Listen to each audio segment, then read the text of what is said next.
ಓಂ ಸದ್ಗುರು ಶ್ರೀ ಶುದ್ಧ ಬ್ರಹ್ಮಣೇ ನಮಃ.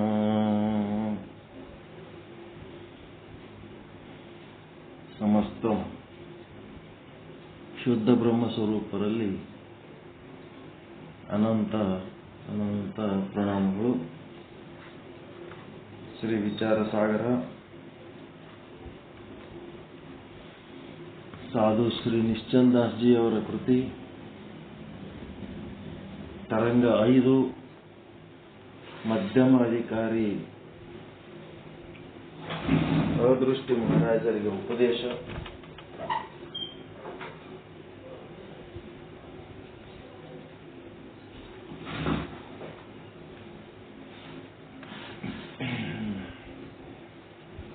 ಎರಡ್ನೂರ 51ನೇ ವಿಷಯಾಂಕ.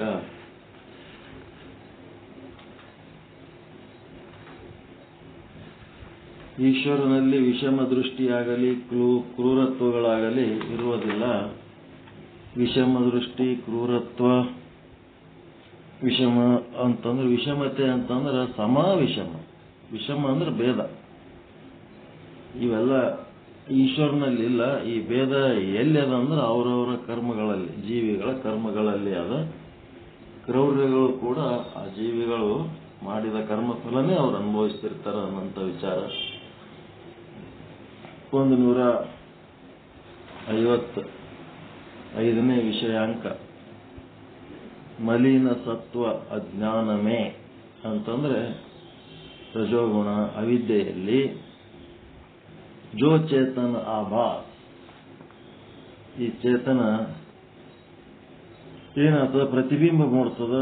ಅಧಿಷ್ಠಾನಯುತ ಜೀವ ಸೋ ಕರತ ಕರ್ಮ ಫಲ ಅದೇನಾಗ್ತದ, ಆ ಪ್ರತಿಬಿಂಬ ಅವಿದ್ಯೆಯಲ್ಲಿ ಶುದ್ಧ ಬ್ರಹ್ಮನ ಪ್ರತಿಬಿಂಬ ಉಂಟಾಗಿ ಜೀವತತ್ವ ಉತ್ಪತ್ತಿ ಆಗ್ತದ. ಆ ಜೀವತತ್ವ ಈಶ್ವರನ ಪ್ರೇರಣೆಯಂತೆ, ಈಶ್ವರನ ಪ್ರೇರಣೆಯನ್ನು ಪಡೆದು ಕರ್ಮ ಮಾಡ್ತದ. ಮತ್ತು ಆ ಕರ್ಮ ಫಲಗಳನ್ನು, ಈಶ್ವರನ ಜಗತ್ತಿನಲ್ಲಿ ಮಾಡಿದ ಕರ್ಮ ಫಲಗಳನ್ನು ತಾನು ಹೊಂದಬೇಕಂತ ಬಯಸ್ತದ. ಈ ರೀತಿ ಆದಂಥ ಒಂದು ತತ್ವಜ್ಞಾನದ ಆಧಾರದ ಮೇಲೆ ಪುನರಾವರ್ತನೆ ಮಾಡ್ತಾ ಮಾಡ್ತಾ ಮುಂದೆ ಏನ್ ಹೇಳ್ತಾರ, ಬ್ರಹ್ಮಾಂಡ ಆಗಲಿ ಪಿಂಡಾಂಡ ಆಗಿರ್ಬೋದು, ಅವಕ್ಕ ಬ್ರಹ್ಮಾಂಡದೊಳಗೆ ಏನಂತಾರ, ಸೃಷ್ಟಿ ಸ್ಥಿತಿ ಲಯ ಅಂತಾರ. ಪಿಂಡಾಂಡದೊಳಗೆ ಏನಂತಾರ ಅಂದ್ರೆ ಜನನ ಜೀವನ ಮರಣ ಅಂತಾರ. ಈ ರೀತಿ ಇದ್ದಾಗ ಇಲ್ಲಿ ಜನನಕ್ಕ ಕಾರಣ, ಬ್ರಹ್ಮಾಂಡದ ಸೃಷ್ಟಿಗೆ ಕಾರಣ, ಪಿಂಡಾಂಡದ ಜನನಕ್ಕೂ ಬ್ರಹ್ಮಾಂಡದ ಸೃಷ್ಟಿಗೂ ಕಾರಣ ಆ ಜೀವರುಗಳ ಕರ್ಮಗಳೇ ಕಾರಣ. ನೋಡ್ರಿ ಹೆಂಗ ಜೀವರು ಮಾಡೋ ಕರ್ಮ ಇಡೀ ಬ್ರಹ್ಮಾಂಡದ ಸೃಷ್ಟಿ ಸ್ಥಿತಿ ಲಯಕ್ಕೂ ಕಾರಣ ಅದ. ಜೀವರುಗಳು ಮಾಡುವ ಕರ್ಮ ಆ ಪಿಂಡಾಂಡ ತಮ್ಮ ಶರೀರವನ್ನು ಧರಿಸಿ ಬರುವುದಕ್ಕೂ ಕಾರಣ, ಮೂಲಾಧಾರವಾಗಿದೆ. ಅಂದ್ರೆ ಕರ್ಮ ಎಷ್ಟು ಮುಖ್ಯ ಅದ ಈ ಒಂದು ಬ್ರಹ್ಮಾಂಡ ಪಿಂಡಾಂಡಗಳ ಒಂದು ಲೀಲೆಗಳಿಗಾಗಿ ಅಂತ ತಿಳ್ಕೋಬೇಕು. ಅದಕ್ಕೆ ಕೆಲವೊಬ್ರು ಏನಂತಾರ, ಪೂರ್ವ ಜನ್ಮದ ಕರ್ಮಗಳು ಉತ್ತರೋತ್ತರ ಜನ್ಮಗಳ, ಪೂರ್ವ ಜನ್ಮದ ಕರ್ಮಗಳು ಉತ್ತರೋತ್ತರ ಜನ್ಮಗಳಿಗೆ ಕಾರಣ, ಸೃಷ್ಟಿಗೆ ಕಾರಣ ಅಂತ ಹೇಳ್ತಾರ. ಆದ್ರೆ ಫಸ್ಟಿಗೆ ಒಂದು ಪಿಂಡಾಂಡ ಹುಟ್ಟಿರ್ಬೋದು, ಫಸ್ಟಿಗೆ ಒಂದು ಬ್ರಹ್ಮಾಂಡ ಹುಟ್ಟಿರ್ಬೋದು. ಆ ಬ್ರಹ್ಮಾಂಡ ಸೃಷ್ಟಿಯಾಗೋದಕ್ಕೆ ಜೀವಿಗಳ ಕರ್ಮಗಳೇ ಕಾರಣ ಅಂತೀರಿ. ಅಲ್ಲಿ ಹಿಂದಿನ ಸೃಷ್ಟಿನೇ ಇಲ್ಲ, ಹಿಂದಿನ ಬ್ರಹ್ಮಾಂಡನೇ ಇಲ್ಲ ಅಂದಮೇಲೆ ಅಲ್ಲಿ ಜೀವರುಗಳು ಇಲ್ಲ, ಜೀವರುಗಳ ಕರ್ಮಗಳು ಇಲ್ಲ, ಫಸ್ಟಿಗೆ ಅದು ಹೆಂಗ್ ಹುಟ್ಟಿತು ಅಂತ ಒಂದು ಪ್ರಶ್ನೆ ಜಿಜ್ಞಾಸುಗಳು. ಈಗ ಇದು ಪ್ರಶ್ನೆ ಹೆಂಗದಂದ್ರ, ಕೋಳಿ ಮೊದಲು, ತತ್ತಿ ಮೊದಲು, ಬೀಜ ಮೊದಲು, ವೃಕ್ಷ ಮೊದಲು ಪ್ರಶ್ನೆಗಳದಾವಲ್ರಿ. ಇವಕ್ಕೆ ಉತ್ತರ ಅದ ಎಲ್ಲಾರ ಸಿಕ್ಕದ?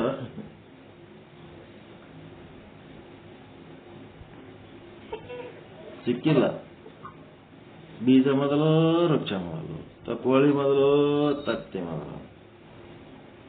ಅದಕ್ಕೆ ಕೋಳಿ, ತತ್ತಿ, ಬೀಜ, ವೃಕ್ಷ, ಕರ್ಮ, ದೇಹ, ಕರ್ಮ, ಬ್ರಹ್ಮಾಂಡ ಇವು ಹೆಂಗದವ ಅಂತಂದ್ರ ರೇಖಾಕಾರದಲ್ಲಿ ಇಲ್ಲವು. ಒಂದು ರೇಖಾಕಾರ ಒಂದು ಕೋಲಿನ ಹಾಗೆ, ಒಂದು ಹಗ್ಗದ ಹಾಗೆ ಇದ್ರ ಅದಕ್ಕೆ ಫಸ್ಟ್ ತುದಿ, ಲಾಸ್ಟ್ ತುದಿ ಅಂತ ಏನಾರ ಹೇಳ್ಬೋದು. ಅವು ವೃತ್ತಾಕಾರದವು. ವೃತ್ತಾಕಾರದೊಳಗ ಫಸ್ಟಿಂದ ಯಾವ್ದು, ಲಾಸ್ಟಿಂದ ಯಾವ್ದು ಅಂತ ಹೇಳಕ್ ಬರಂಗಿಲ್ಲ. ವೃತ್ತದೊಳಗಿನ ಬಿಂದುಗಳು, ಪೂರ್ವದ ಬಿಂದುಗಳು ಉತ್ತರದ ಬಿಂದುಗಳಿಗೆ ಆಧಾರ, ಪೂರ್ವದ ಬಿಂದುಗಳು ಉತ್ತರ ಬಿಂದುಗಳಿಗೆ ಆಧಾರ. ಅದ್ರ ಹಿಂದಿರ್ತದೆ, ಇದು ಮುಂದಿರ್ತದೆ. ಮತ್ತೆ ಇದು ಏನಾಗ್ತದೆ, ಇದು ತಾನು ಹಿಂದೆ, ತನ್ನ ಮುಂದಿಂದಕ್ಕೆ ತಾನು ಹಿಂದಿಂದ ಆಗ್ತದೆ. ಎರಡೆರಡು ಪಾತ್ರ ವಹಿಸ್ತದದು. ತನ್ನ ಹಿಂದಿನ ಬಿಂದುವಿಗೆ ಮುಂದಿಂದಾಗಿರ್ತದೆ, ತನ್ನ ಮುಂದಿನ ಬಿಂದುವಿಗೆ ಹಿಂದಿಂದಾಗಿರ್ತದೆ. ಈ ರೀತಿ ಇದ್ದದ್ದಕ್ಕ ಅದು ಚಕ್ರಾಕಾರ ಅದ. ಚಕ್ರಾಕಾರ ಇದ್ದದ್ದಕ್ಕ ಅದನ್ನು ನಾವು ಫಸ್ಟ್ ಅಂತ ಹೇಳಕ್ ಬರಂಗಿಲ್ಲ. ಆ ಚಕ್ರಾಕಾರ ಎದಕ್ಕಂದ್ರೆ ಅಜ್ಞಾನದ ಕಾರಣ ಆ ಚಕ್ರಾಕಾರದಲ್ಲಿ ಸಿಲುಕಿದವು.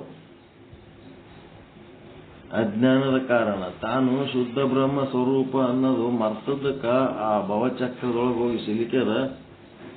ಯಾವಾಗ ತಾನು ಶುದ್ಧ ಬ್ರಹ್ಮ ಸ್ವರೂಪ, ಈ ದೇಹ ಮತ್ತು ಕರ್ಮಗಳು ನನಗೆ ಸಂಬಂಧ ಇಲ್ಲ ಅಂದತ್ನಾಗ ಮತ್ತೆ ತನ್ನ ಸ್ಥಾನಕ್ಕೆ ಬಂದಂತಂದ್ರೆ ಅದು ಸಂಬಂಧ ಇಲ್ಲ. ಈಗ ನೀವು ಬೆಂಗಳೂರಾಗ ಹೋಗಿ ಚಕ್ಕರ್ ಹೊಡಿತಿರ್ತೀರಿಲ್ಲ, ಇಲ್ಲಿ ನಿಮ್ಮ ಊರ ಬಿಟ್ಟಕ್ಕೆ ಬೆಂಗಳೂರಾಗ ಕೆಲಸ ಇತ್ತಂದ್ರೆ ಹೋಗಿ ಅಲ್ಲಿ ಚಕ್ಕರ್ ಹೊಡಿತಿರ್ತೀರ ಇಲ್ಲ? ಅಲ್ಲಿ ಕೆಲಸ ಮುಗೀತು, ಅದು ನಮ್ಗೆ ಸಂಬಂಧ ಇಲ್ಲ ಅಂದ ಒಳ್ಳೆ ನಿಮ್ಮ ಊರಿಗೆ ಬಂದ್ರಿ ಅಂದ್ರೆ ಬೆಂಗಳೂರಾಗ ಚಕ್ಕರ್ ಹೊಡೆಯೋದು ನಿಮ್ಗೇನು ಸಂಬಂಧ? ನಿಮ್ಮೂರು ಯಾವುದು ಅನ್ನೋದು ಗೊತ್ತಿಲ್ಲದಕ್ಕೆ ನೀವು ಆ ಊರಾಗ ಹೋಗಿ ಚಕ್ಕರ್ ಹೊಡ್ಲಿಕ್ಕೆ. ನಿಮ್ಮ ಸ್ವರೂಪ ನಿಮಗೆ ಗೊತ್ತಾಯ್ತಂದ್ರ ಆ ಭವಚಕ್ರದಾಗ ನೀವೇ ಚಕ್ರ ಹೊಡಿತೀರಿ. ನಿಮ್ಮ ಸ್ವರೂಪದ ಜ್ಞಾನ ಇಲ್ಲದಕ್ಕೆ ಆ ಭವಚಕ್ರದ ಕರ್ಮ ದೇಹಗಳ ಚಕ್ರದಾಗ ನೀವು ಸುತ್ತಲಕತ್ತೀರಿ.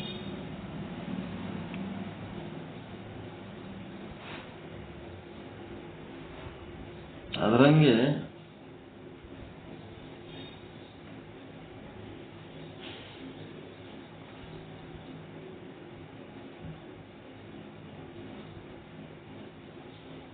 ಇಲ್ಲಿ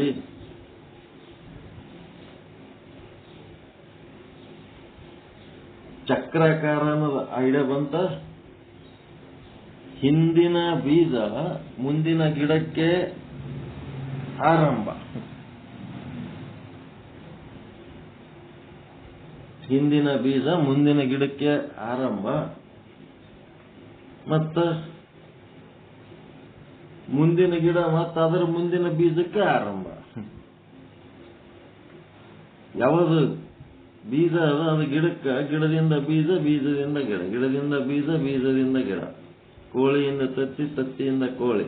ಫಸ್ಟ್ ತತ್ತಿ ಅಂತ ಇಲ್ಲ, ಅದು ಚಕ್ರಾಕಾರ. ಅದು ಒಂದು ಚಕ್ರಾಕಾರ ಹಾಕಿ ಅದ್ರೊಳಗ ಏನ್ ಮಾಡ್ರಿ, ಒಂದು ಕೋಳಿ ಎತ್ತು ಬರೀರಿ, ಆ ಚಕ್ರದ ಮೇಲೆ ಒಂದು ತತ್ತಿ ಎತ್ತು ಬರೀರಿ, ಒಂದು ಕೋಳಿ ಎತ್ತು ಬರೀರಿ, ಒಂದು ತತ್ತಿ ಎತ್ತು ಬರೀರಿ. ಆ ಚಕ್ರದ ಮೇಲೆ ಒಂದು ಚಕ್ರ ಹಾಕಿ ಅದ್ರಾಗ ಯಾವ ಕೋಳಿ ಫಸ್ಟ್ ಇಂದ ಅಂತೀರಿ, ಯಾವ ತತ್ತಿ ಫಸ್ಟ್ ಇಂದ ಅಂತೀರಿ?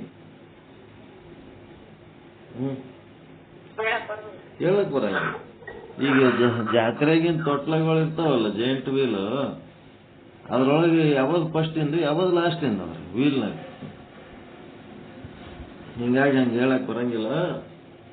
ಆ ರೀತಿ ವಿಚಾರ ಮಾಡೋದೇ ತಪ್ಪು. ಅದು ಸೃಷ್ಟಿಯ ಕ್ರಮ ಹೆಂಗದ ಅಂತಂದ್ರೆ ಚಕ್ರಾಕಾರ ಅದೇ ಹೊರತು ಜನ್ಮ ಜೀವನದ ಕ್ರಮ ಹೆಂಗದ? ಚಕ್ರಕಾರ ಅದ. ಜನನ ಮರಣಗಳ ಚಕ್ರ,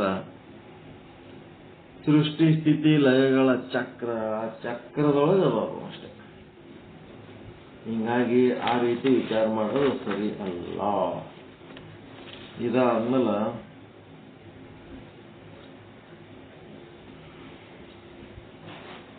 ಮುಂದೇನು ಹೇಳಿದ್ರು? ಉತ್ಪತ್ತಿ ರಹಿತಕ್ಕೋ ಅನಾದಿಕೇತೆ ಹೈ. ಒಟ್ಟ ಇವು 6 ಅನಾದಿಗಳದಾವ. ಶುದ್ಧ ಬ್ರಹ್ಮ ಮತ್ತು ಶುದ್ಧ ಬ್ರಹ್ಮನಲ್ಲಿರುವ ಪ್ರಕೃತಿ, ಮತ್ತೆ ಈಶ್ವರ, ಜೀವ ಮತ್ತು ಅವರ ಸಂಬಂಧ, ಮತ್ತು ಭೇದ, ಶುದ್ಧ ಬ್ರಹ್ಮ ಮತ್ತು ಪ್ರಕೃತಿಯ ಸಂಬಂಧ, ಈಶ್ವರ ಜೀವರ ಭೇದ, ಇವೆಲ್ಲ ಅನಾದಿ ಅಂತಂದ್ರೆ ಇವು ಉತ್ಪತ್ತಿ ಆಗಿಲ್ಲ.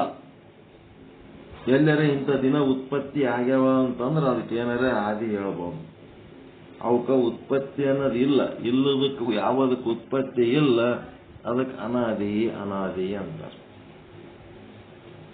ಈಗ ನೀವು ಸುಳ್ಳು ಹೇಳೋದು ಯಾವಾಗಲಿಂದ ಚಾಲು ಮಾಡಿರಿ ಅಂತ ಕೇಳಿದ್ರೆ,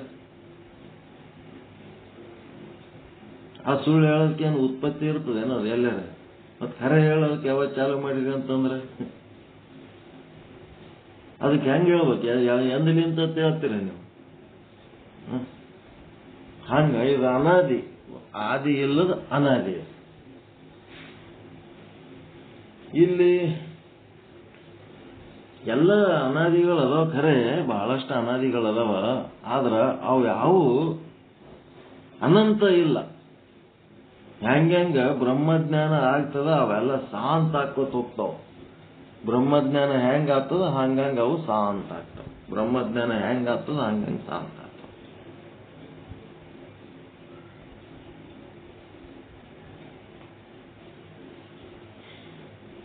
ಈ 6 ತತ್ವಗಳು ಅನಾದಿಯಾಗಿವೆ.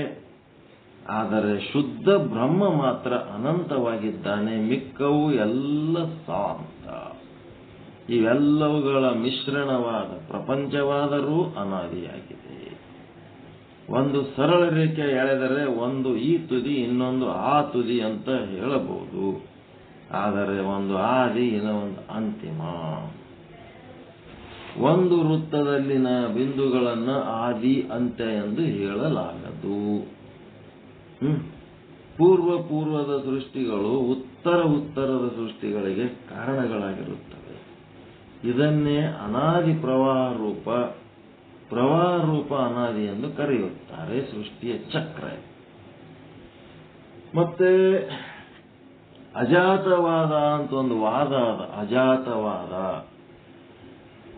ಅದು ಹೆಂಗದಂತಂದ್ರೆ, ಹಗ್ಗದಲ್ಲಿ ಹಾವು ತೋರಿದ್ದು ಸುಳ್ಳೇನು? ಹಗ್ಗದಾಗ ಹಾವು ತೋರ್ಲಕತ್ತದ, ಅದ್ರದ್ದು ಪರಿಣಾಮ ಆಗ್ಲಕತ್ತದ, ಭಯ ಚಿಂತೆ ದುಃಖ ಉಂಟು ಮಾಡ್ಲಿಕ್ಕತ್ತದ. ಅಂದ್ಮೇಲೆ ಅದಕ್ಕೆ ಸುಳ್ಳು ಅಂತ ಹೆಂಗ್ ಅನ್ಲಿಕ್ಕೆ ಸಾಧ್ಯ?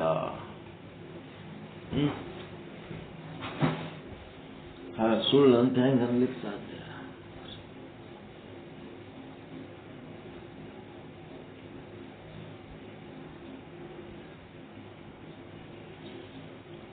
ಮತ್ತ ಈ ಹಗ್ಗದಾಗ ಹಾವು ಎಂದಾದರೂ ಇತ್ತ? ಆ ಹಗ್ಗ ಎಂದಾದರೂ ಹಾವು ಆಗಿತ್ತ? ಹಾವು ತೋರುವುದಕ್ಕಿಂತ ಮುನ್ನವಾದರೂ ಹಗ್ಗ ಹಾವು ಆಗಿತ್ತ? ಹಾವಾಗಿ ತೋರುವಾಗಲಾದರೂ ಹಗ್ಗ ಹಾವು ಆಗಿತ್ತ? ಬೆಳಕು ಬಂದ ಮೇಲಾದ್ರೂ ಹಗ್ಗ ಹಾವು ಆಗಿತ್ತ? ಎಂದಾದರೂ ಯಾವಾಗಾದ್ರೂ ಒಂದು ಕ್ಷಣವಾದ್ರೂ ಹಗ್ಗ ಹಾವು ಆಗಿತ್ತ?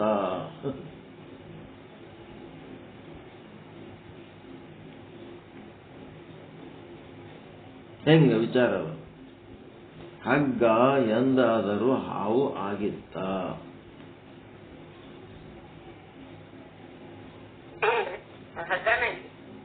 ಎಲ್ಲ ಕಾಲದಲ್ಲಿ ಹಗ್ಗನೇ ಆದ.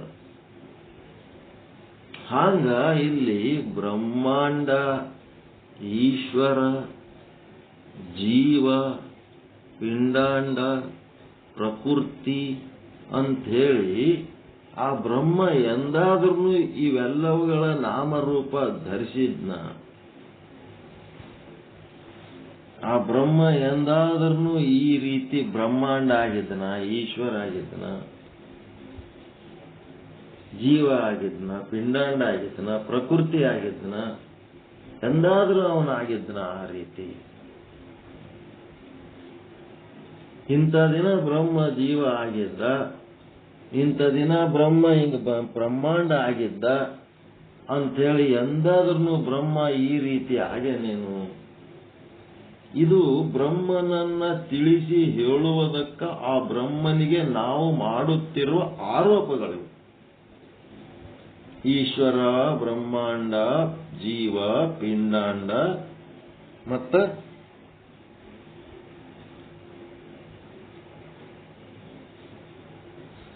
ಈಶ್ವರ, ಬ್ರಹ್ಮಾಂಡ, ಜೀವ, ಪಿಂಡಾಂಡ ಮತ್ತೆ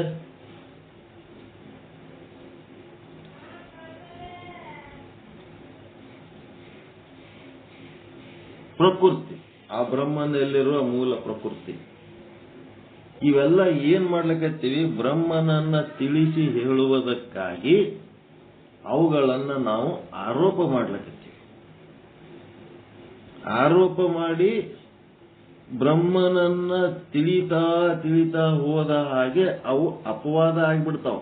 ಅಪವಾದ ಅಂತಂದ್ರೇನು? ಇಲ್ಲದಂಗ ಆಗ್ಬಿಡ್ತಾವ, ನಷ್ಟ ಆಗ್ಬಿಡ್ತಾವ.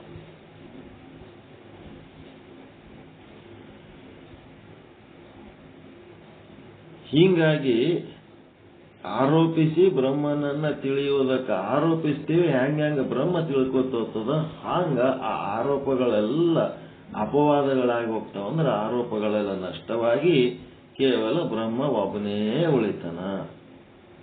ಇನ್ನ ಈಗ ಹೇಳಿದ್ರಲ್ಲ ಗಂಗಾಧರ ಗುರುಗಳು, ನಾನು ಅದೇ ಅದ್ದೀನಿ ಅಂತೇಳಿ ಒಳಗೆ ಡಣ್ಣ ಡಣ್ಣ ಡಣ್ಣ ಹೊಡಿತಿರ್ಬೇಕಂತ.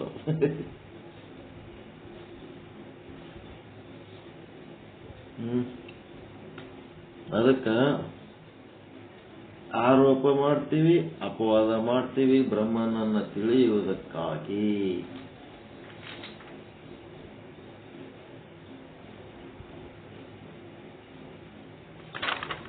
ಇವೆಲ್ಲ ಯಾಕಂತೀವಿ? ಬ್ರಹ್ಮಾಂಡ ಅಂತ ಯಾಕಂತೀವಿ? ಈಶ್ವರ ಅಂತ ಯಾಕಂತೀವಿ?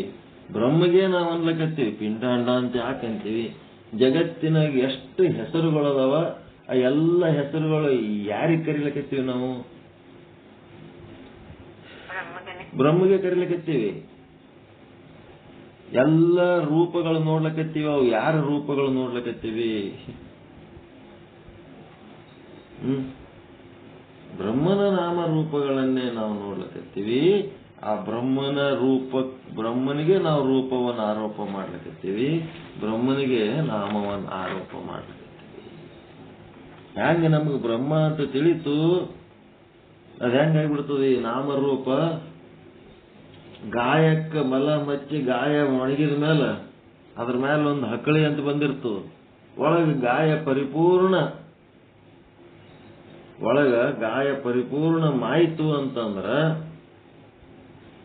ಏನಾಗ್ತದ? ಒಳಗ ಗಾಯ ಪರಿಪೂರ್ಣ ಮಾರಿ ಹೋಯ್ತಂತಂದ್ರೆ ಏನಾಗ್ತದ? ಆ ಹಕ್ಕಳಿ ತಾನೇ ಉದುರಿ ಬೀಳ್ತದೆ. ಅದೇನ್ ನಾವೇನ್ ಕೆದರದ್ ಬೇಕಾಗಿಲ್ಲ, ತಾನೇ ಉದುರಿ ಬೀಳ್ತದೆ. ಅದಕ್ಕೆ ನಮ್ಮೊಳಗ ಬ್ರಹ್ಮಜ್ಞಾನದ ಒಂದು ಪರಿಪಕ್ವತೆ ಬಂದಾಗ ಈ ನಾಮ ರೂಪ ಈಶ್ವರ ಬ್ರಹ್ಮಾಂಡ ಎನ್ನುವ ಹಕ್ಕಳಿಗಳಿವೆಲ್ಲ, ಜೀವ ಪಿಂಡಾಂಡ ಆ ಬ್ರಹ್ಮನಲ್ಲಿ ಪ್ರಕೃತಿ ಅನ್ನೋ ಇವೆಲ್ಲ ಹಕ್ಕಳಿಗಳಿವು. ಒಳಗೆ ಹೆಂಗ ಬ್ರಹ್ಮಜ್ಞಾನದ ಒಂದು ಭಾನ ಪರಿಪೂರ್ಣ ಹಾಕೋತ ಹೋಗ್ತದ, ಹಂಗಂಗಿ ಹಕ್ಕಳಿಗಳೆಲ್ಲ ಉದುರಿ ಬಿದ್ದು ಬಿಡ್ತಾವ, ಇಲ್ಲದಂಗ ಆಗ್ತಾವ. ಇದಕ್ಕೆ ಅಜಾತವಾದ ಅಂತಾರೆ. ಯಾವ ಕಾಲದಲ್ಲೂ ಸೃಷ್ಟಿ ಇಲ್ಲವೇ ಇಲ್ಲ, ಅಲ್ಲಿರೋದು ಬ್ರಹ್ಮನೇ ಅದನ. ಬಂಗಾರದ ಅಂಗಡಿ ಒಳಗ ಅವರು ಆಭರಣ ಅಂತ ಏನ್ ತೋರಿಸ್ಲಕತ್ತಾರ, ಅದು ಯಾವ ಕಾಲದಲ್ಲೂ ಆಭರಣ ಆಗೇ ಇಲ್ಲ, ಬಂಗಾರನೇ ಅದ.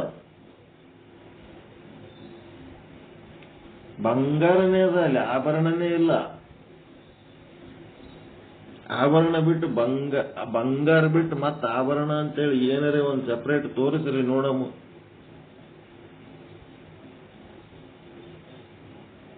ಆಭರಣಕ್ಕೆ ಸ್ವಂತ ಅಸ್ತಿತ್ವನೇ ಇಲ್ಲ ಅಲ್ಲಿ.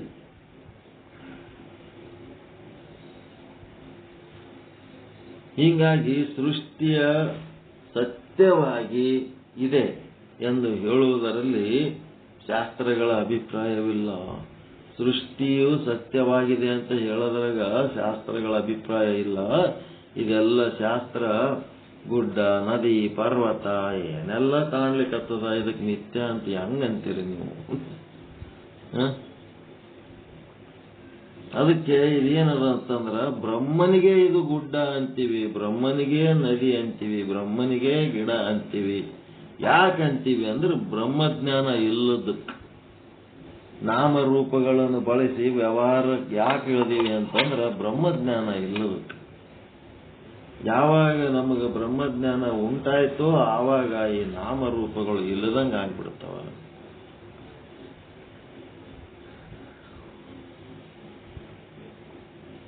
ಈ ಒಂದು ಸೃಷ್ಟಿ ಸ್ಥಿತಿ ಲಯವನ್ನ ಚಕ್ರಾಕಾರ ಹೇಳುವುದಲ್ಲದೆ ಇನ್ನೊಂದು ರೀತಿ ಹೆಂಗ್ ಹೇಳ್ತಾರಂದ್ರ ಪ್ರವಾಹ ರೂಪ. ಪ್ರವಾಹ ರೂಪ ಅಂದ್ರ ಹಿಂದಿನ ಒಂದು ಊರದ, ಮುಂದಿನ ಒಂದು ಊರದ, ನಡ್ಬರ್ಕ್ ನಮ್ಮ ಊರದ. ಹಿಂದಿನ ಊರ ನೀರ ಹೊಳಿ ನೀರು ನಮ್ಮ ಊರಿಗೆ ಬರ್ತದ, ನಮ್ಮ ಊರ ಹೊಳಿ ನೀರು ಮುಂದಿನ ಊರಿಗೆ ಹೋಗ್ತದ. ಮತ್ತ ಅದ್ರ ಹಿಂದಿನ ಊರಿನ ಹೊಳಿ ನಮ್ಮ ಊರಿಗೆ ಬರ್ತದ, ಮತ್ ನಮ್ಮ ಊರಿಂದ ಮುಂದೆ ಹೋಗ್ತೇವೆ. ಹಿಂಗ ಪ್ರವಾಹ ರೂಪದಲ್ಲಿ ಇದು ಅದ. ಹಿಂದೆ ಬರ್ತಿರ್ತದ, ಮುಂದೆ ಹೋಗ್ತಿರ್ತದ ಅಷ್ಟೇ. ಪ್ರವಾಹ ರೂಪದಲ್ಲಿ ಈ ಸೃಷ್ಟಿ ಸ್ಥಿತಿ ಲಯ ಅಥವಾ ಜನನ ಜೀವನ ಮರಣಗಳು ಪ್ರವಾಹ ರೂಪದಲ್ಲಿ ಅದಾವ, ಚಕ್ರಾಕಾರದಲ್ಲಿ ಅದಾವ. ಕೆಲವೊಬ್ರು ಪ್ರವಾಹ ರೂಪ ಅಂತಾರೆ, ಕೆಲವೊಬ್ರು ಚಕ್ರಾಕಾರ ಅಂತಾರೆ.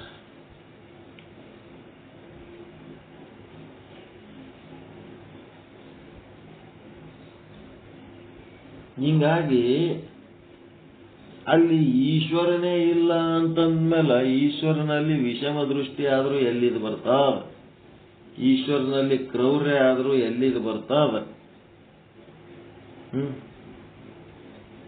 ಇಲ್ಲವೇ ಇಲ್ಲ.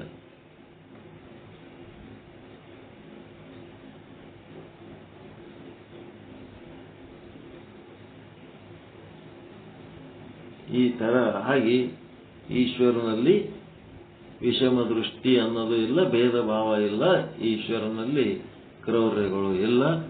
ಜೀವ ತನ್ನಲ್ಲಿರುವ ಭೇದ ಭಾವಕ್ಕೆ ಕಾರಣ ಆತನ ಕರ್ಮಗಳೇ. ಮತ್ತು ಜೀವನ ಒಂದು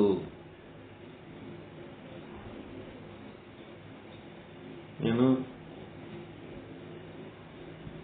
ಕ್ರೌರ್ಯ, ಅವನ ಜೀವನದಲ್ಲಿ ಕಷ್ಟ ನಷ್ಟ ಅಪಮಾನ ಹಿಂಸೆ ಏನು ಅನುಭವಿಸ್ಲಕತ್ತಾನ ಅದೆಲ್ಲ ಅವನ ಕರ್ಮ ಫಲನೇ.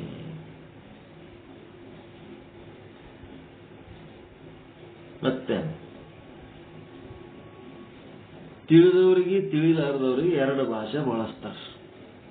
ತಿಳಿದವರಿಗೆ ಕರ್ಮಫಲ ಅಂತಂದ್ರೆ ಅರಿವು ಮರೆವು ಅಂತ ಬಳಸ್ತಾರ. ಅರಿವು ಇಲ್ಲದಕ್ಕ ಮರೆವು ಇದ್ದದಕ್ಕೆ ನಾಮರೂಪಗಳಿಂದ ವ್ಯವಹರಿಸ್ಲಿಕ್ಕತ್ತೀವಿ. ಅರಿವು ಬರ್ತಂದ್ರೆ ಅಲ್ಲಿ ಬ್ರಹ್ಮನೇ ಅದನ್ನ, ಇದಕ್ಕೆ ಅರಿವು ಅಂತಾರೆ. ತಿಳಿಲಾರ್ದಕ್ಕೆ ಅನೇಕ ನಾಮರೂಪಗಳು ಕಾಣ್ಲಕತ್ತವ. ಮರೆವಿನ ಕಾರಣ ನಾಮರೂಪಗಳು. ಇದನ್ನು ಒಪ್ಕೋತೀರ ಇಲ್ಲ? ತಿಳಿದವ್ರಿಗೆ ಹೇಳೋ ಮಾತದು. ಬಂಗಾರವನ್ನ ಬಂಗಾರ ಅಂತ ತಿಳಿಲಾರದ ನಾವು ನಾನಾ ರೀತಿ ಆಭರಣಗಳಾಗಿ ನೋಡ್ಲಕತ್ತೀವಲ್ಲ, ಅಲ್ಲೇನಾಗ್ಯದ ಬಂಗಾರದ ಮರಿವಾಗಿದ್ದಕ್ಕ ನಾನಾ ರೀತಿ ಆಭರಣಗಳು ಕಾಣ್ಲಿಕ್ಕತ್ತವ. ಯಾವಾಗ ನೀವು ಬಂಗಾರ ನೋಡೋದು ಕಲಿತೀರಿ ಆವಾಗ ಅಲ್ಲಿ ಆಭರಣಗಳಿಲ್ಲ, ಅಲ್ಲಿ ಬಂಗಾರ ಒಂದೇ ಕಾಣ್ತದ. ಇದು ತಿಳಿತು? ಭೇದ ಯಾಕ? ಮೂಲ ವಸ್ತು ತಿಳಿಲಾರ್ದಕ್ಕೆ ಭೇದ ಅಷ್ಟೇ. ಮತ್ತ ಈ ಭೇದ ಯಾಕ ಅಂದ್ರೆ ತಿಳಿಲಾರ್ದವ್ರಿಗೆ ಇದು ತಿಳಿಸಿದ್ರೆ ತಿಳಿಯಂಗಿಲ್ಲಲ್ಲ, ಅದಕ್ಕೇನ್ ಹೇಳ್ಬೇಕಾಗ್ತದ, ಅವರವರ ಕರ್ಮಗಳೇ ಕಾರಣ ಅಂತ. ಈ ಕರ್ಮ ಸಿದ್ಧಾಂತ ಇರೋದು ಯಾರ ಸಲುವಾಗಿ? ಕನಿಷ್ಠ ಅಧಿಕಾರಿಗಳ ಸಲುವಾಗಿ. ತಿಳ್ಕೊಳ್ಳೋ ಕೆಪಾಸಿಟಿ ಇಲ್ಲಾರ್ದವ್ರ ಸಲುವಾಗಿ ಕರ್ಮಗಳ ಕಾರಣ ಭೇದ ಭಾವ, ನಿಮ್ಮ ಕರ್ಮಗಳ ಕಾರಣ ನಿಮ್ಮ ಜೀವನದಲ್ಲಿ ಕ್ರೌರ್ಯ, ದುಃಖ, ಭಯ, ಚಿಂತೆ, ಹಿಂಗೆಲ್ಲ ನೀವು ಮಾಡಿದ ಕರ್ಮ ಅಂತ ಹೇಳ್ತಾರೆ. ಇಲ್ಲಿ ಏನಾಗ್ತದ? ಮರೆವು, ನಿಮ್ಮ ಕ್ರೌರ್ಯ, ನಿಮ್ಮ ಭೇದ ಭಾವ ಎಲ್ಲದಕ್ಕೂ ನಿಮ್ಮ ಅಜ್ಞಾನನೇ ಕಾರಣ ಅಂತೇಳಿ ಜ್ಞಾನಿಗಳಿಗಾಗಿ ಹೇಳುವ ಮಾತು. ಜ್ಞಾನ ಯೋಗದಾಗ ಹೇಳೋದು ಅಜ್ಞಾನನೇ ಕ್ರೌರ್ಯ ಮತ್ತು ವಿಷಮತ್ವಕ್ಕೆ ಕಾರಣ,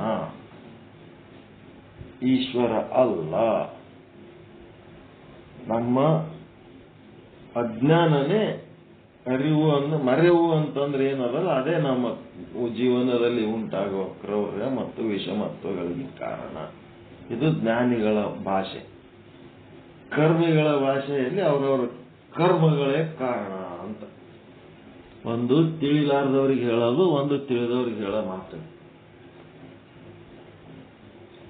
ಎರಡೂ ಸರಿಯವ ತಪ್ಪವ? ನಿಮ್ಮಲ್ಲಿ ನಮಗ ವ್ಯತ್ಯಾಸ ಯಾಕದಂದ್ರೆ ನಮ್ಮ ಕರ್ಮಗಳ ಫಲ ನಾವು ಅನುಭವಿಸ್ಲಕತ್ತೀವಿ, ನಿಮ್ ಕರ್ಮ ಫಲ ನೀವು ಅನುಭವಿಸ್ಲಕತ್ತೀರಿ. ಹಿಂಗಾಗಿ ನಾವು ಏನೇನ್ ಪಾಪ ಮಾಡಿವೋ ಏನೇನ್ ಪುಣ್ಯ ಮಾಡಿವೋ ಅವು ನಮ್ಮ ಕರ್ಮ ಫಲಗಳು ಅಂತೇಳಿ ಅಂದ್ಕೊಂಡ್ರೆ ಅದು ಒಂದು ರೀತಿ ಸಮಾಧಾನ. ಮತ್ತ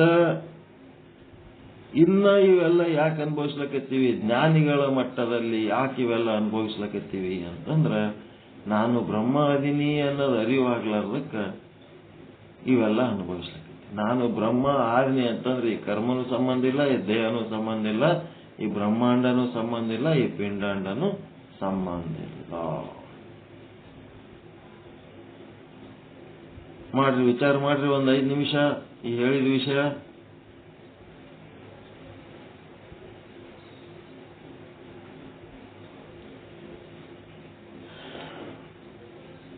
ಮಾತಾಡ್ರಿ, ನಾ ಏನ್ ಹೇಳಿನಿ ಸ್ವಲ್ಪ ಚರ್ಚೆ ಮಾಡ್ರಿ.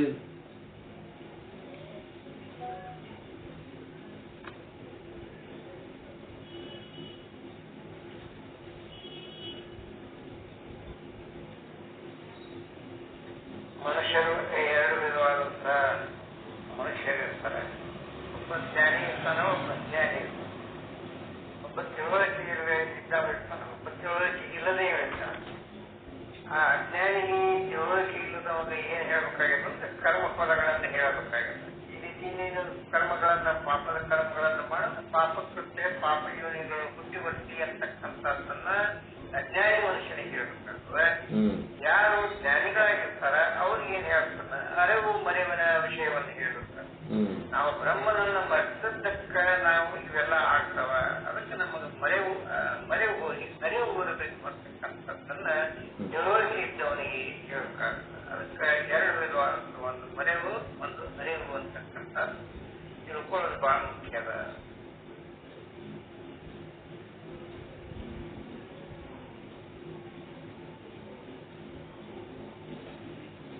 ಸತ್ಯ ತಿಳಿದಲ್ಲ, ಚಕ್ರಾಕಾರ ಭವ ಹೆಂಗದ, ಭವಚಕ್ರ ಚಕ್ರಾಕಾರ ಅದ, ಪ್ರವಾಹ ರೂಪ ಅದ.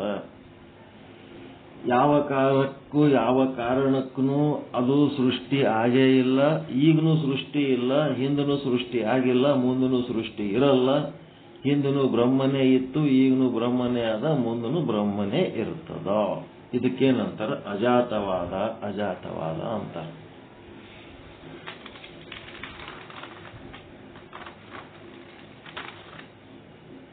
ಈಗ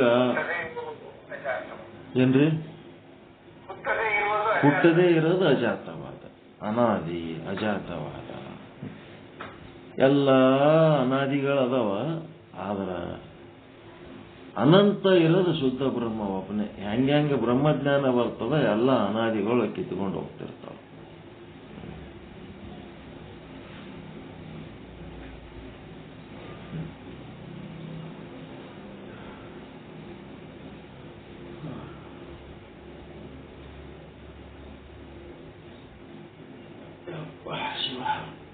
ನೆಕ್ಸ್ಟ್ ಏನಪ್ಪ ಅಂದ್ರೆ ವಿಷಯಾಂಕ 252. ಇಲ್ಲಿ ತನಕ ತಿಳ್ಕೋಬೇಕಾದ ಅವಶ್ಯಕತೆ ಇರೋ ವಿಷಯನೇ ಮಾತಾಡಿವಲ್ರಿ, ಅನಾವಶ್ಯಕ ಏನು ಮಾತಾಡಿಲ್ಲಲ್ಲ. ಇಂಪಾರ್ಟೆಂಟ್ ವಿಷಯನೇ ಇತ್ತಲ್ಲ ಈಗ.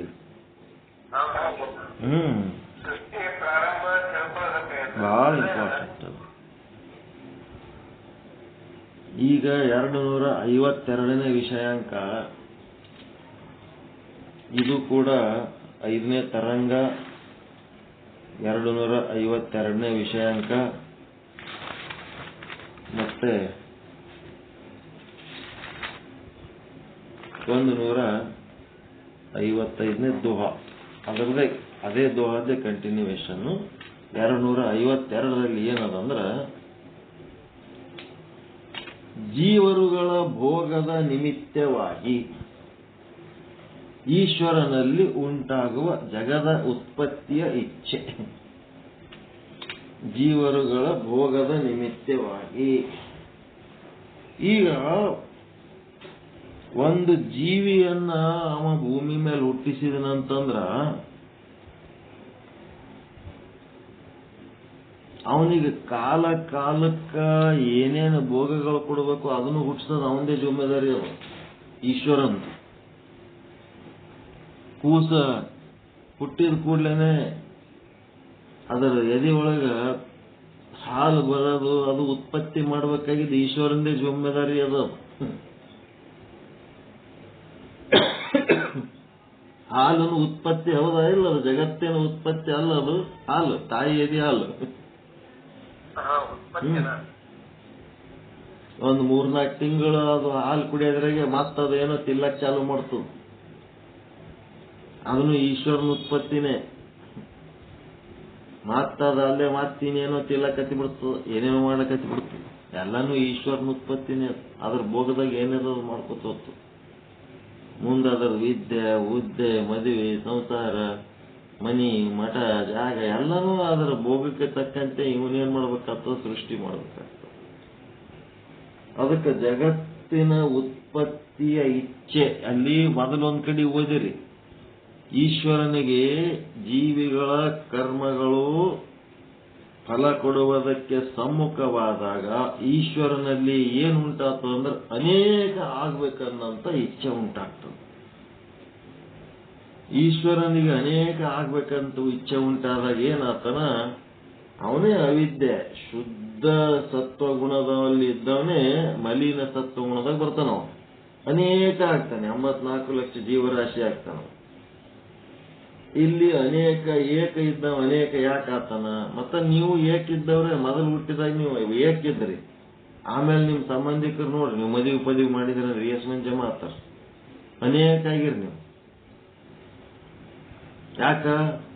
ನಿಮ್ ಕರ್ಮ ಫಲ ಭೋಗ ಅನುಭವಿಸೋದಕ್ಕೆ ಅಷ್ಟು ಮಂದಿ ಕಲ್ತಾರ ನೀವು, ಅನೇಕ. ಹಂಗ ಇಲ್ಲಿ ಏನದ, ಇಲ್ಲಿ ಏಕ ಅನೇಕದ ಪ್ರಶ್ನೆ ಅಲ್ಲ, ಭೋಗದ ಪ್ರಶ್ನೆ ಅದ. ಇಲ್ಲಿ ಜೀವಿಗಳ ಭೋಗ. ಒಬ್ಬ ಮನುಷ್ಯ 25 ವರ್ಷಕ್ಕೆ ಒಂದು ಮದುವೆ ಆಗಬೇಕು ಅಂತಂದ್ರ ಆ ಮದುವೆ ವಯಸ್ಸಿಗೆ ತಕ್ಕಂತೆ ಅವನಿಗೆ ಒಂದು ಹೆಣ್ಣು ರೆಡಿ ಮಾಡ್ಬೇಕಾಗ್ತದ, ನಾವು ಸೃಷ್ಟಿ ಮಾಡ್ಬೇಕಾಗ್ತದ.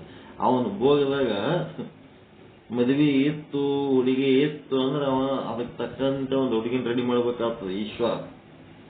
ಅವ್ರ ಭೋಗದಾಗ ಮನಿ ಇತ್ತು ಅಂತಂದ್ರೆ ಅದಕ್ಕೆ ತಕ್ಕಂತೆ ಆ ಒಂದು ಮನಿ ಕಟ್ಲಕ್ಕೆ ಏನ್ ಸಾಮಗ್ರಿಗಳು ಬೇಕೋ ಅದೆಲ್ಲ ಈಶ್ವರ ತಯಾರು ಮಾಡ್ಬೇಕಾಗ್ತದೆ. ಹಂಗ ಇಲ್ಲೇನದ, ಈ ಜೀವರುಗಳ ಭೋಗದ ನಿಮಿತ್ತವಾಗಿ ಈಶ್ವರನಲ್ಲಿ ಉಂಟಾಗುವ ಜಗದ ಉತ್ಪತ್ತಿಯ ಇಚ್ಛೆ. ಮೊದಲ ಏಕ ಇದ್ದವ ಅನೇಕ ಆಗುವ ಇಚ್ಛೆ ಹೇಳಿದ್ರು, ಈಗ ಜಗತ್ತಿನ ಉತ್ಪತ್ತಿ ಆಗುವ ಇಚ್ಛೆ. ಸೃಷ್ಟಿಯ ಪೂರ್ವದಲ್ಲಿ ಅಂದ್ರೆ ಮೊಟ್ಟ ಮೊದಲು ನಾನು ಏಕನಾಗಿದ್ದೇನೆ, ನಾನು ಬಹುರೂಪನಾಗಬೇಕು ಅಂತ ಈಶ್ವರನಲ್ಲಿ ಇಚ್ಛೆ ಉಂಟಾಗುತ್ತದೆ. ಆ ಇಚ್ಛೆ ಉತ್ಪತ್ತಿಯಾಗಲಿಕ್ಕೆ ಕಾರಣ ಏನು ಎಂಬುದನ್ನು ಇಲ್ಲಿ ಹೇಳುತ್ತಿದ್ದಾರೆ. ಇದು ಬಿಟ್ಟಿಲ್ಲಪ್ಪ, ಇನ್ನ ಹೇಳಿ ಜಗ್ಲಕತ್ತಾರ ಹೇಳು. ಆ ಈಶ್ವರ ಏಕಿದ್ದ ಅನೇಕಾಗಿ ಆಗಬೇಕು, ಜಗತ್ತನ್ನ ಉತ್ಪತ್ತಿ ಯಾಕೆ ಮಾಡಬೇಕು, ಅಂತೇಳಿ ಕಬಿತ್ತ ಅಂದ್ರೆ ದೋಹಾದೊಳಗ ಅದೊಂದು ಟೈಪ್ 156 ಬಾರ್ 1 ಬಾರ್ 2 ಬಾರ್ 3 ಹಿಂಗೆಲ್ಲ ಬರ್ತಾವ. ಒಂದು ಬಾರ್ 4 ಅದೊಂಥರ ಕವನ ಇದ್ದಂಗೆ ಇರ್ತದ ಕಬಿತ್ತ. ಕಬಿತ್ತ ಅಂತಂದ್ರೆ ಅರ್ಥ ಆಯ್ತಲ್ಲ, ಕವಿತೆನೇ ಕಬಿತ್ತ. ಒಂದ್ 4-5 ನುಡಿ ಇರ್ತಾವಿಲ್ಲ.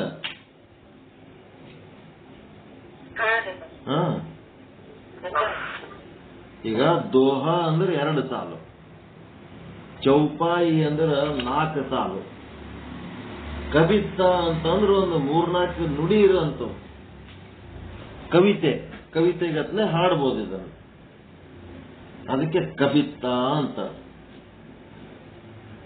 ಇನ್ನ ಒಂದೇನು ಸೊರಟ, ಅದು ಏನೇನು ಸೊರಟ ಅಂತ ಅವ್ರ ಭಾಷೆದಾಗ ಏನದೇನು ಸೊರಟ ಅಂದ್ಬಿಟ್ರೆ ತಿಳಿಲಾರ್ದಕ್ಕೆ ನಾವ್ ಏನ್ ಮಾಡ್ಲಕ್ಕಾಗ್ತದ, ಅದು ತಿಳಿದಾಗ ತಿಳಿತದ. ಈ ಕವಿತಾ ಅನ್ನೋದು ಅರ್ಥ ಆಯ್ತಾ, ಕವಿತಾನೇ ಕಬಿತ್ತ ಆಗ್ಯದ ಅಂತ ಅನ್ಕೊಳ್ಳೋಣ. ಈಗ ಅದು 3-4 ನುಡಿ ಇರ್ತದ, ಅದಕ್ಕೆ ಕವಿತೆಗೆ ಕಬಿತ್ತ ಅಂದಾರ ಅಂತ ಅಂದ್ಬಿಡೋದಪ್ಪ. ಏನ್ ತಪ್ಪೇನದ? ಕಬಿತ್ತಕ್ಕೆ ಕವಿತೆ ಅಂದ್ರೆ ಏನ್ ತಪ್ಪದ್ರಿ? ಕವಿತೆಗತ್ತ 3-4 ನುಡಿ ಅದಾವ ಅದ್ರಾಗ.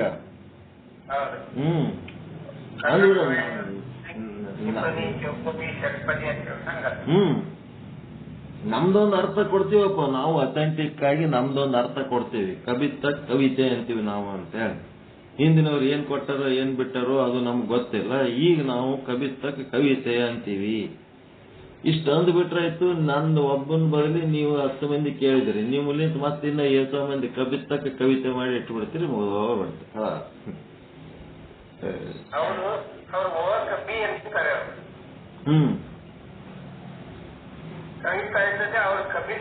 ಕವಿತಾ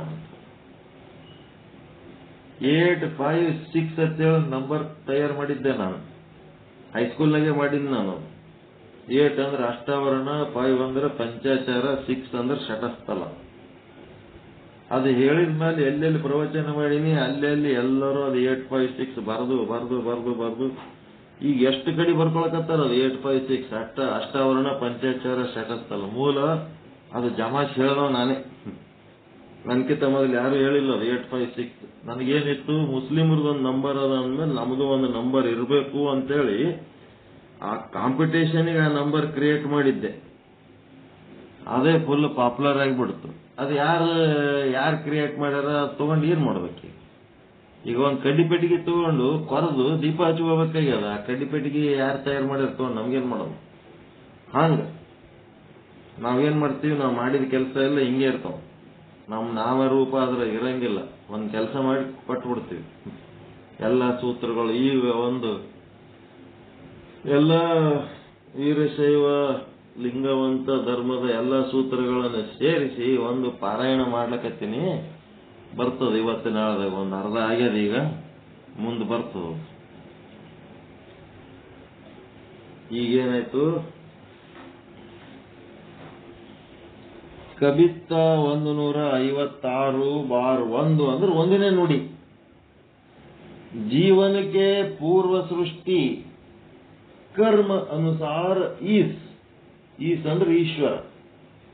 ಇಚ್ಛಾ ಹೋಯ್ ಜೀವ ಭೋಗ, ಜಗ ಉಪಜಾಯೇ.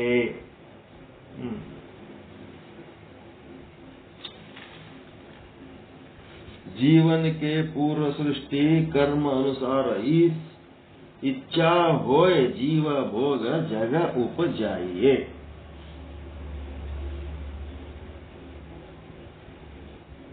उत्पन्न ಮಾಡಬೇಕೆಂದು.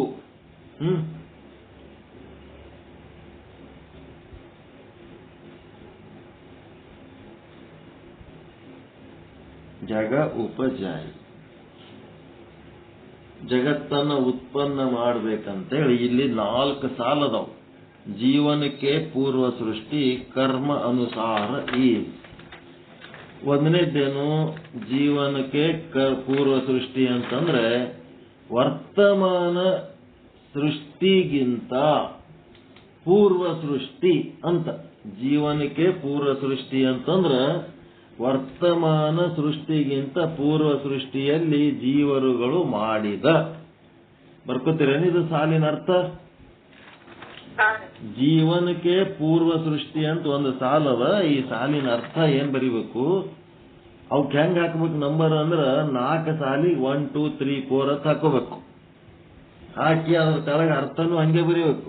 1 2 3 4. ಫಸ್ಟ್ ಸಾಲಿಂದ ಅರ್ಥ ವರ್ತಮಾನ ಸೃಷ್ಟಿಗಿಂತ ಪೂರ್ವ ಸೃಷ್ಟಿಯಲ್ಲಿನ ಜೀವರುಗಳು ಮಾಡಿದ ಅಂತ ಇಷ್ಟು ಬರೆದು ಬಿಡ್ಬೇಕು.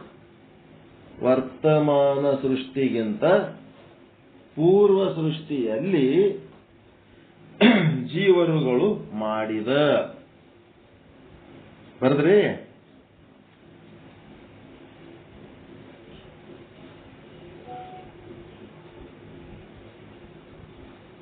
ಆಯ್ತಾ? ಎರಡನೇ ಸಾಲೇನದ ಕರ್ಮ ಅನುಸಾರ ಈಸ್ ಅಂದ್ರೆ ಈಸ್ ಅಂದ್ರೆ ಈಶ್ವರ. ಪಾಪ ಪುಣ್ಯ ಕರ್ಮಗಳಿಗೆ ಅನುಸಾರವಾಗಿ ಸುಖ ದುಃಖ ಭೋಗಗಳನ್ನು, ಪಾಪ ಪುಣ್ಯ ಕರ್ಮಗಳಿಗೆ ಅನುಸಾರವಾಗಿ ಸುಖ ದುಃಖ ಭೋಗಗಳನ್ನು. ಎರಡನೇ ಸಾಲು ಮತ್ತು ಎರಡನೇ ಸಾಲಿನ ಅರ್ಥ. ಆ ಎರಡನೇ ಸಾಲಿಗೆ ಎರಡತ್ತು ಬರಿಬೇಕು. ಇದು ಅರ್ಥನೂ ಎರಡನೇ.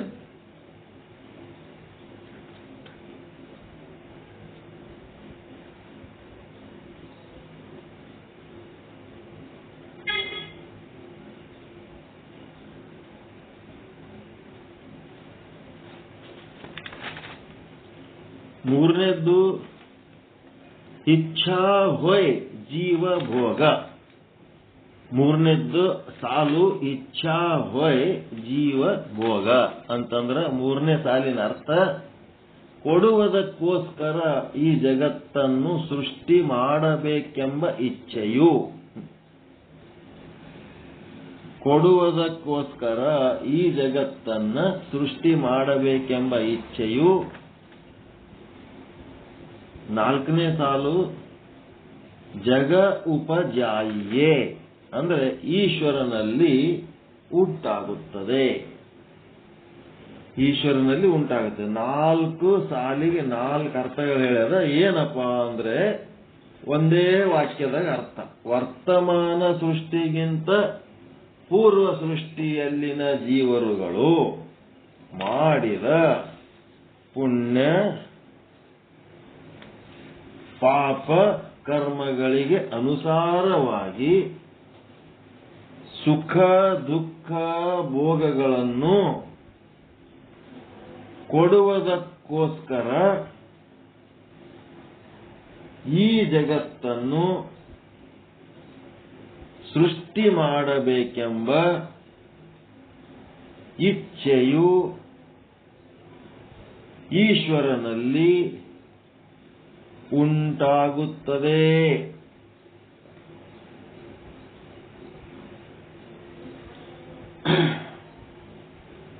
ಕವಿತ್ವದ ಅರ್ಥ ಸ್ವಚ್ಛದ. ಅದಕ್ಕೇನು ವಿಶ್ಲೇಷಣೆ ಬೇಕಾ? ಎಲ್ಲ ನಿಮಗೆ ತಿಳಿದಿದ್ದೇ ಅದು.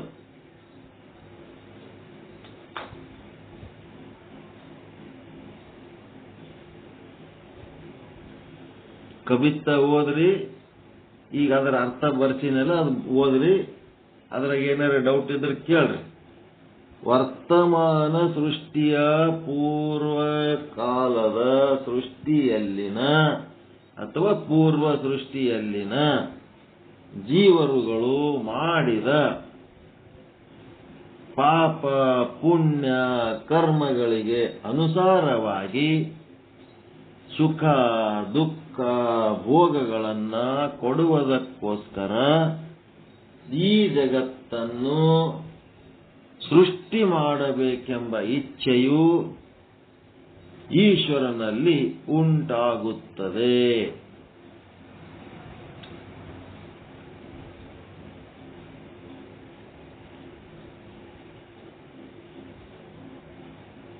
ಏನ್ ಡೌಟ್ ಅದ ಇದ್ರಾಗ? ಏನಿಲ್ಲ, ಸ್ವಚ್ಛ. ಈಗೇನಾಯ್ತು? ಜೀವರುಗಳು ಕರ್ಮ ಮಾಡಿಬಿಟ್ರು. ಆ ಕರ್ಮಕ್ಕ ಫಲ ಕೊಡ್ಬೇಕತ್ತ ಈಶ್ವರಿಗೇನಾಯ್ತು? ಈಶ್ವರನಲ್ಲಿ ಏನಾಯ್ತು? ಜಗತ್ತನ್ನ ಸೃಷ್ಟಿ ಮಾಡ್ಬೇಕಂತ ಇಚ್ಛೆ ಆಯ್ತು. ಇಚ್ಛೆ ಆದ್ಮೇಲೆ ಮುಂದೆ ಏನಾಗ್ತದಪ್ಪ? ಅವನಿಗೆ ಇಚ್ಛೆ ಆದ್ಮೇಲೆ ಮತ್ತೆ ಮುಂದೆ ಏನಾಗ್ತದ? ಕವಿತ 156/2 ಅಂದ್ರೆ 156 ಅದು ಕಂಟಿನ್ಯೂ ಎರಡನೇ ನುಡಿ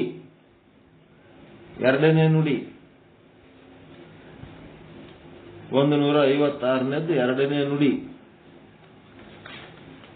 5ನೇ ತರಂಗ 252ನೇ ವಿಷಯಾಂಕ 155ನೇ ದೋಹ. ಏನಂತನ? 156ನೇ ಕಬಿತ್ತದ ಎರಡನೇ ನುಡಿ ಒಳಗ ನಭ, ವಾಯು, ತೇಜ, ಜಲ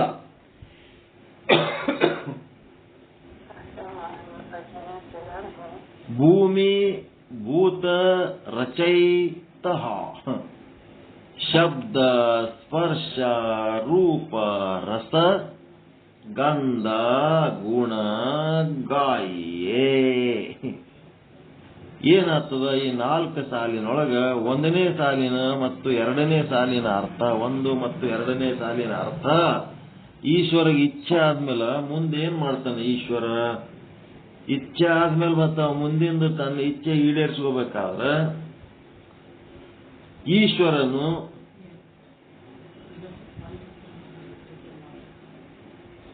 ಈಶ್ವರನು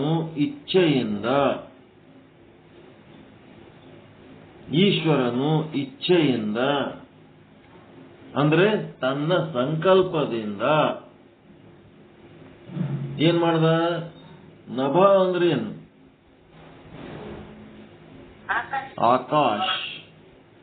ಆಕಾಶ ಕಾಮ, ವಾಯು ಕಾಮ, ತೇಜ ಅಂದ್ರೆ ಬೆಂಕಿ ಅಗ್ನಿ ಕಾಮ, ಜಲ ಕಾಮ, ಭೂಮಿಗಳೆಂಬ ಪಂಚಮಹಾಭೂತಗಳನ್ನು ಸೃಷ್ಟಿಸಿದ.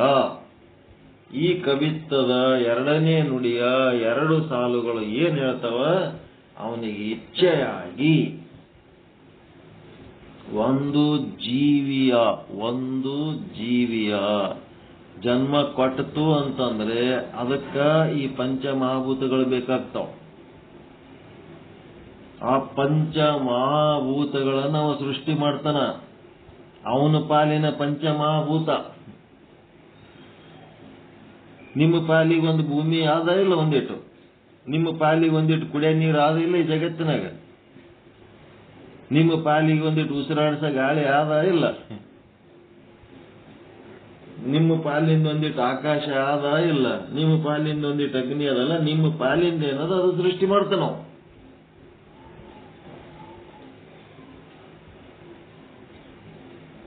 ನಿಮ್ಮ ಪಾಲಿಂದ ಇಲ್ಲ ಆದ? ಎಲ್ಲ ಕೆಲಸ ಆದ್ಮೇಲೆ ಇಲ್ಲೇನ್ ಕೆಲಸ ಇರ್ತದೆ? ಅದ ಆದಂತೇಳಿ ಅದೀವಿ. ಹಂಗ ಅವ ಏನ್ ಮಾಡ್ತಾನ? ಪಂಚಭೂತಗಳು ಆ ಜೀವಿಗೆ ಏನ್ ಅವಶ್ಯಕತೆ ಅದ ಅಷ್ಟು ಗಾತ್ರದ ಪಂಚಭೂತ ತಯಾರು ಮಾಡ್ತಾನ. ಮಾಡಿ ಮತ್ತೇನ್ ಮಾಡ್ತಾನ? 3ನೇ ಮತ್ತು 4ನೇ ಸಾಲು ಪಂಚಭೂತಗಳಲ್ಲಿ ಶಬ್ದ ಸ್ಪರ್ಶ ರೂಪ ರಸ ಗಂಧ ಗುಣ ಗಾಯೇ. ಅದ್ರೊಳಗ ಗುಣಗಳನ್ನು ತುಂಬತಾನ. ಎದ್ರಾಗ? ಭೂಮಿ ಒಳಗ ಗಂಧ ಮತ್ತ ಎಲ್ಲ 5 ಗುಣಗಳು ಭೂಮಿ ಒಳಗದಾವ. ಭೂಮಿ ಒಳಗೆ ಎಲ್ಲ 5 ಶಬ್ದ ಸ್ಪರ್ಶ ರೂಪ ರಸ ಗಂಧ 5 ಅದಾವ. ನೀರಿನಾಗ ವಾದ್ರಿ ಅಂತಂದ್ರೆ ಅಲ್ಲಿ ಗಂಧ ಇಲ್ಲ, ಶಬ್ದ ಸ್ಪರ್ಶ ರೂಪ ರಸ ಅಷ್ಟೇ 4.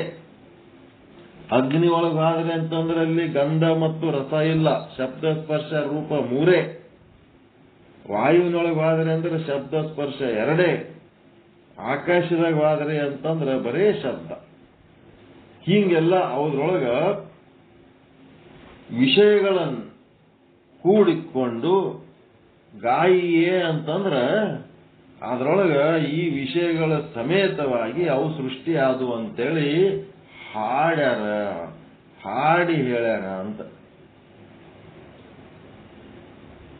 ಸುಮ್ ಹೇಳೋದಲ್ಲ, ಹಾಡ್ಯಾರಂತ. ಗಾಯಿ ಅಂದ್ರೆ ಹಾಡ್ಯಾರಂತ. ಇದು ಕವಿತ ಅಂದ್ರೆ ಕವಿತೆ. ಕವಿತೆ ಗಾಯಿ ಹಿಂಗಂತ ಹಾಡ್ಲಕತ್ತಾರ. ಇವ್ರು ತತ್ವ ಪದಕಾರರ ಹಾಡ್ತಾರಲ್ರಿ, ಪದಗಳು ಹಾಡ್ತಾರಲ್ಲ, ಹಾಂಗಿದೆ. ಇದು ಕವಿತೆ ಹಾಡ್ಯಾರಂತ ಹಿಂಗ ಹಾಡ್ಲಕತ್ತಾರ.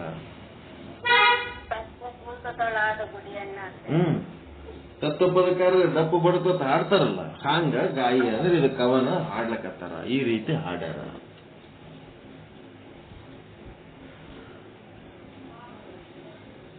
ಎಂಟು ಹೊಡಿತು. ಈಶ್ವರಗೆ ಇಚ್ಛೆ ಆಯ್ತು. ಈಶ್ವರ ಪಂಚಭೂತ ಪಂಚ ವಿಷಯ ಸೃಷ್ಟಿ ಮಾಡ್ದ. ಮುಂದಿನ ಕಬಿತ್ತದೊಳಗ ಏನೇನು ಗದ್ದಲ ಮಾಡ್ತಾನ ನೋಡೋಣ, ನಾಳೆಗೆ ನೋಡೋಣ. ಸಾಕಲ್ಲ ಇಷ್ಟು. ಮತ್ತ ಹಂಗೆ ಹೇಳ್ಕೊತದ್ರ ಹಂಗೆ ಊದಕ್ಕಿರ್ತದ ಜಗತ್ತು, ಬ್ರಹ್ಮಾಂಡ ಪಿಂಡಾಂಡ ಎಲ್ಲಾನು. ಎಲ್ಲ ಸುಳ್ಳು ಕತಿ ಇದು. ಯಾರು ಬೇಕಾದವ್ರು ಹ್ಯಾಂಗ ಬೇಕಂಗ್ ಬರ್ಕೋಬಹುದು. ಮಿಥ್ಯವಾದ ಜಗತ್ತಿನ ಬಗ್ಗೆ ಏನ್ ಬೇಕಾದ್ದು ವಾದ ಮಾಡ್ರಿ, ಏನ್ ಬೇಕಾದ್ದು ಹೇಳ್ರಿ. ಆದ್ರ ಉದ್ದೇಶ ಜಗತ್ತು ಸತ್ಯ, ಜಗತ್ತು ಮಿಥ್ಯ ಮಾಡೋದು ಮುಖ್ಯ ಇಲ್ಲ. ಉದ್ದೇಶ ಬ್ರಹ್ಮನನ್ನು ಅರಿಯುವುದು, ಬ್ರಹ್ಮನನ್ನು ಅನುಭವಿಸುವುದು, ಅದು ಮುಖ್ಯ. ಜಗತ್ತು ಸತ್ಯ ಜಗತ್ತು ಮಿಥ್ಯ ಅನ್ನೋದು ಮುಖ್ಯ ಅಲ್ಲ. ಬ್ರಹ್ಮ ಸತ್ಯ ಮತ್ತು ಬ್ರಹ್ಮ ಬಾನ ಅವು ಮುಖ್ಯ ಅದಾವ. ಮುಂದೆ ಈಶ್ವರನ ಲೀಲೆ ಏನೇನ್ ಮಾಡ್ತಾನ ನೋಡೋಣ. ಈಗ ಸದ್ಯ ಇಷ್ಟಕ್ಕೆ ಪಾಠ ಸಾಕು. 8 ಗಂಟೆ ಆಯ್ತು, ಸಮಯ ಬಹಳ ಆಗ್ಲಿಕ್ಕತ್ತದ. ಎಲ್ಲರಿಗೂ ಒಳಿತಾಗಲಿ, ಎಲ್ಲರಿಗೂ ಶುಭವಾಗಲಿ. ಜೈ ಶುದ್ಧ ಬ್ರಹ್ಮ, ಜೈ ಜೈ ಶುದ್ಧ ಬ್ರಹ್ಮ. ಓಂ ಶಾಂತಿ ಶಾಂತಿ ಶಾಂತಿ. ಶರಣ ಶರಣ.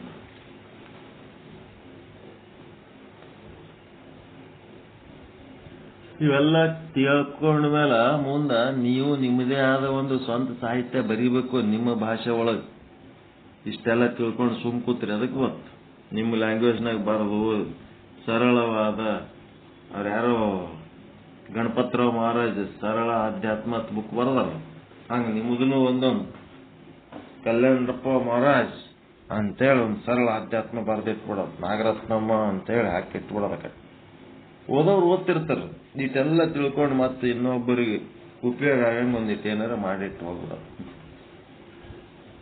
ಇವೆಲ್ಲ ವಿಷಯಗಳು ಸಂಗ್ರಹ ಮಾಡಿ ಜಗತ್ತು ಸೃಷ್ಟಿ ಹ್ಯಾಂಗಾಯ್ತು ಅಂತ ಹೇಳಕ್ಕೆ ಬರೀಲಕ್ಕೆ ಏನು ತ್ರಾಸದ ಏನ್ ನಿಮಗೆ?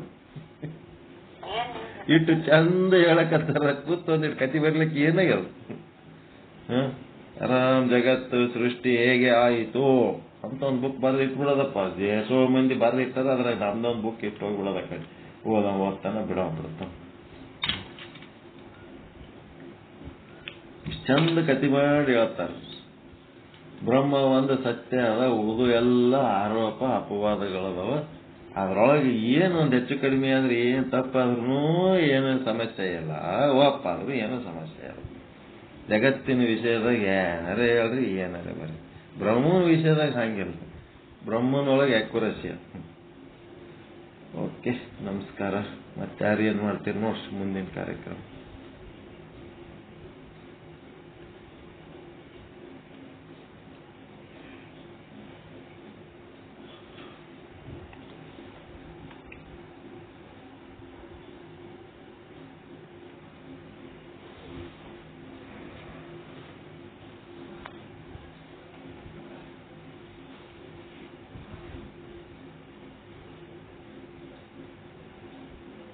ಇವತ್ತು ಸದ್ಗುರುಗಳಾದ ಶ್ರೀ ಜಯನರಸಿಂಹ ಸ್ವಾಮಿಗಳು 250ನೇ ವಿಷಯಾಂಕದಲ್ಲಿ ಬರುವ ಈಶ್ವರನಲ್ಲಿ ವಿಷಮ ಸೃಷ್ಟಿಯಾಗಲಿ ಅಥವಾ ಕ್ರೂರತ್ವಗಳಾಗಲಿ ಇರುವುದಿಲ್ಲ ಅನ್ನೋದನ್ನ ತಿಳಿಸಿಕೊಟ್ರು.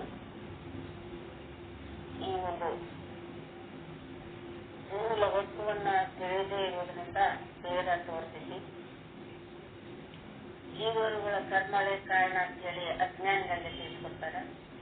ಅದೇ ಅಜ್ಞಾನವೇ ಕ್ರೌರ್ಯ ಮತ್ತು ವಿಷಮತ್ವಕ್ಕೆ ಕಾರಣ ಅಂತ ಹೇಳಿ ಜ್ಞಾನಿಗಳಿಗೆ ತಿಳಿಸಿಕೊಡ್ತಾರೆ. ಬ್ರಹ್ಮನ ಅಜ್ಞಾನದಿಂದಲೇ ಭೇದ ಭಾವಗಳು ಇಲ್ಲಿ ತೋರಿಕೊಡ್ತಾವು. ಹಿಂದೆ ಬ್ರಹ್ಮ ಇತ್ತು, ಈಗಲೂ ಐತಿ, ಮುಂದೆನೂ ಇರ್ತೈತಿ.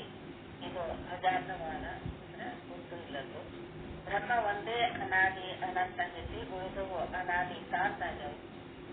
ಇನ್ನು ವಿಷಯ 252 ಜೀವರುಗಳ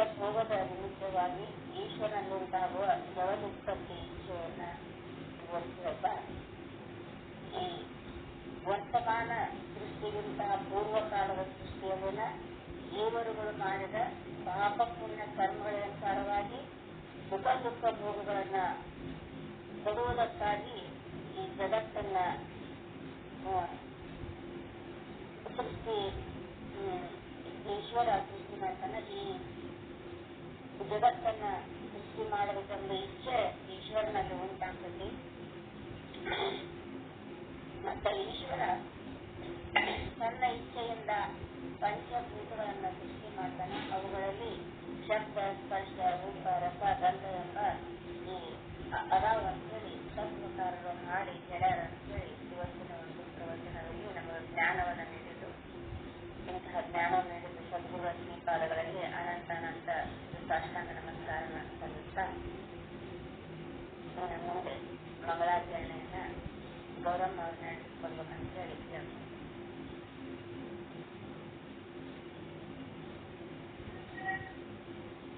ಇವತ್ತಿನ ಪ್ರಕಟಣೆಗಳು. ಇವತ್ತು ಶ್ರೀ ಸಿದ್ಧಾಂತ ಶಿಖಾಮಣಿಯ ಪ್ರವಚನ ಪ್ರಕಾಶ್ ಕಂಬಿ ಗುರುಗಳ ಅವರದೇ ಆದ ಲಿಂಕಿನಲ್ಲಿ 4 ಗಂಟೆಗೆ ಇರ್ತದೆ. 1 ಗಂಟೆಗೆ ಶ್ರೀಮದ್ ಭಗವದ್ಗೀತಾ ಪಾಠ ಇರ್ತದೆ.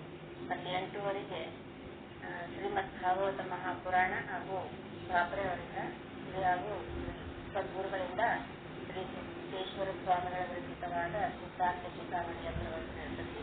ಈ ಎಲ್ಲ ಕಾರ್ಯಕ್ರಮಗಳಿಗೆ ಎಲ್ಲರೂ ಸಮಯಕ್ಕೆ ಸರಿಯಾಗಿ ಭಾಗಿಯಾಗಿ